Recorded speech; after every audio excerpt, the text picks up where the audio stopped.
Hi, it's Satya. Find me at jensatya.com and please subscribe and click the little bell so that you get notified when I have future videos. Let's talk sanitizers today and how we're going to effectively keep our hands clean while we are going through this coronavirus challenge. And I'd first like to dispel a few myths. And first myth, that we need something that's very strong in order to kill this virus. No, we don't. What science has proven is that soapy water is actually better than any of the disinfectants. Quick reason why the soapy water is better than any of the disinfectants is the way that these viruses are created. They're consisted of three building blocks: the ribonucleic acid, which is the RNA, the proteins, and the lipids.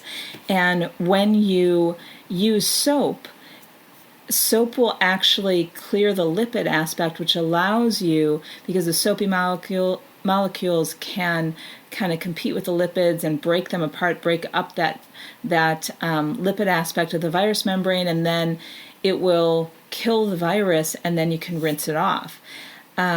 This is very similar to how soap breaks up other things like dirt and things of that nature, and it makes soap better than these stronger disinfectant type products. We are so trained that disinfectants, alcohol-based products, and all these bleach and toxic chemical products are better than soap. Well, that's not the case in this reality. So let's make sure that the first thing we try is soap. And you don't have to have soap that has all these essential oils in it. That's myth number 2. From a holistic perspective, and I'm a holistic practitioner, I'm not putting any essential oils in my soap. I'm using a completely chemical-free soap and completely oil-free soap. And the reason is, well, twofold. One is some of these oils have a different constitution to them. They could make the soap just slightly less drying, slightly less effective at breaking up that lipid aspect. And the second reason is we are going to have to wash our hands so much right now that I don't want to do anything that could possibly dry my hands anymore, because I don't want to break the skin and cause other issues. So let's minimize while we maximize the value. Minimize the products, maximize the value. So number 1, soapy water. Number 2, hydrogen peroxide.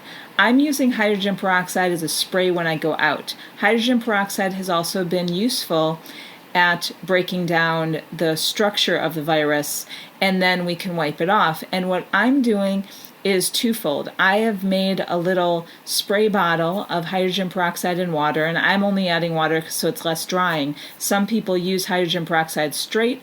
I use the 3% hydrogen peroxide, and I go half and half, or a third water and 2/3 hydrogen peroxide. Shake it up. I spray my hands thoroughly because you do need to cover the entire surface when you're using these. So I cover the entire surface. I rub my hands really well with the hydrogen peroxide to break up the virus. And then I actually have a bottle of water and some paper towel in my car. And after I've used the hydrogen peroxide, put water all over. I pour water over my hands, I rub them together, and I wipe them off with the paper towel. And then I throw that out. Now I also can make wipes with the hydrogen peroxide by spraying paper towel with the hydrogen peroxide and making a wipe of that. That can be effective too. Now some people ask me why I don't just use a spray bottle of soapy water and then pour the water over. Well, that's because soapy water can take a lot of water to get it off your hands, whereas hydrogen peroxide is a lot easier. So those are 2 options for you: soapy water and hydrogen peroxide. And the hydrogen peroxide, one of the reasons I use that as well instead of soapy water is when I travel, I often spray my handles, spray things like that with the hydrogen peroxide and wipe it down really well. And that's harder to do with soapy water. So, and you can use either.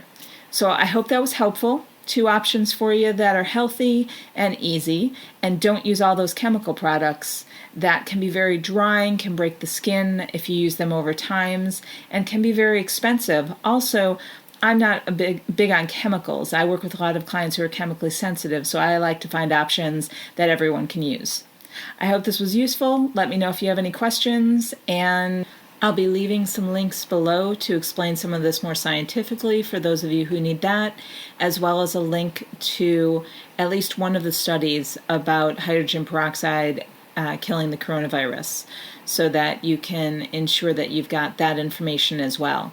I'm a big believer that you validate things that people say online, so I hope that's helpful for you.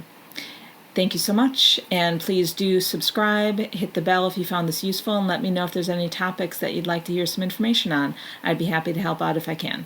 Blessings, in good health.